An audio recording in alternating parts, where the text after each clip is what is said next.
Just, gun dealers are supposed to report Right, gun, but do you really sales. think that they do all the time, though? No, of course not, obviously. I mean, Right, I so live in wouldn't the reality. Federal Registry eliminate that problem, then? Again, I would go back to a formal registry. You register in order to confiscate. It is a prerequisite towards confiscation. Isn't that just a slippery slope argument, though? If you give one thing, then another thing's It's a historical argument, right? We see that throughout totalitarian dictatorships throughout the 20th century, where if you want to take the weapons away, you first ask for a collection of all the items that you then want to collect.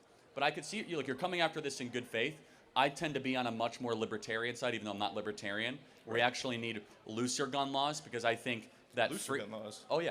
Yeah, I mean, especially in states like Chicago and Illinois, where it's very basic Second Amendment rights. So I'll give you a great example. Okay. In a state like Rhode Island or New York, right, it could take a woman upwards of 30 days to get a gun. Mm-hmm. So let's say a man wants to actually do harm to her, and she gets threats and the police won't intervene. I think she should be able to get a gun that afternoon to protect herself.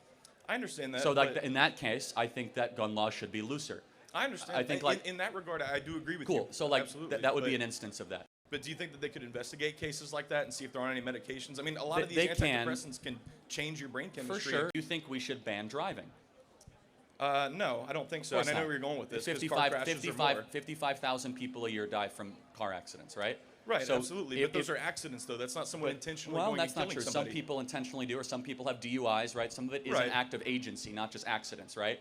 Meaning that they are reckless with the technology. I understand. You would agree a DUI is a reckless act. Oh, for sure. And that's a vast majority of auto deaths, both in the interior of the vehicle and the exterior. Right, but then what do you have to do to be able to drive, though? You have to get a driver's license. You have to take a test with an instructor. No, of course, but I'm saying if the pursuit of, to save, if it's all about saving lives, then then there are certain things that we'd get rid of. So what? Yeah, just one last quick question, I promise.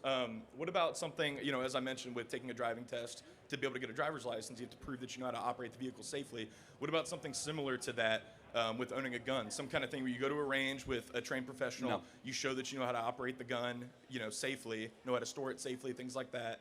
Yet, and then once you pass that, you get some kind of card that allows you to buy a gun.